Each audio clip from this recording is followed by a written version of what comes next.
This morning, the news that the UK has approved the Pfizer vaccine is being closely watched by Americans. Many of them have questions.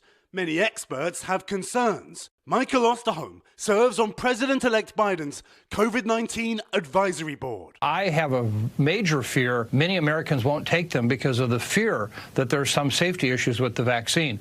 With the UK preparing to roll out vaccines next week and the US close behind, polling suggests 58% of Americans are likely to get vaccinated, but 42% of Americans say they won't.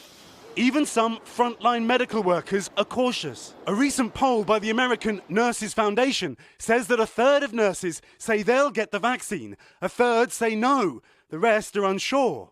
I think we're feeling a little reticent to step to the front of the line right now. According to the WHO, around 70% of the US need the COVID vaccine to achieve community immunity, but public opinion may not make that possible. Vaccines became a hot political topic. Because the vaccines were made and were developed incredibly fast. The process of the speed did not compromise at all safety, nor did it compromise scientific integrity. So I really want to settle that concern that people have about that. A Pew Research Center poll found that this year saw a huge drop in vaccine confidence.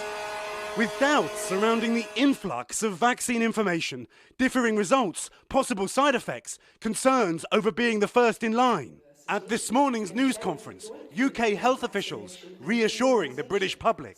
Because those strict tests have been done and complied with, and everyone can be absolutely confident that no corners whatsoever have been cut.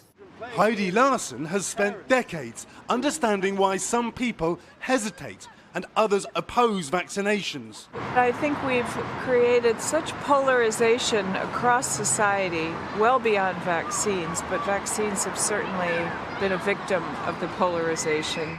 Now she heads a cutting-edge team in London called the Vaccine Confidence Project. She says COVID vaccines need to be explained to people. There's been a lot of attention to fast, warp speed. But the reality is they're faster because we have new technologies. And now is a time to be talking to people about these different things. They aim to combat the influence of anti-vaccine groups active around the world and largely unregulated on social media.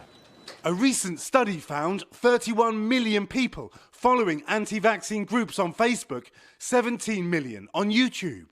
Heidi Lawson also advises Facebook on how to counteract growing vaccine misinformation online.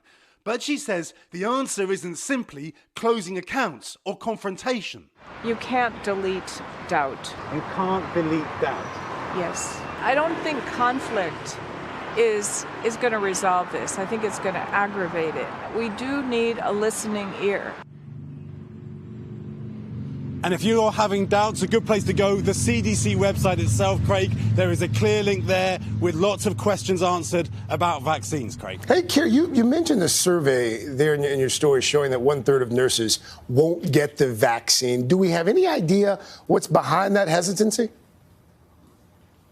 Well, it's a really great question. Remember that the pharmaceutical companies are still publishing their data. So I think many health workers are experts in a way, and they're waiting to see the data before they can say that they are fully confident. So those numbers may change. Meanwhile, the Ad Council, Craig, is about to spend $50 million on a campaign to give people more information. So we're going to see things shift. People are hoping they shift a good deal as the vaccines roll out. Indeed.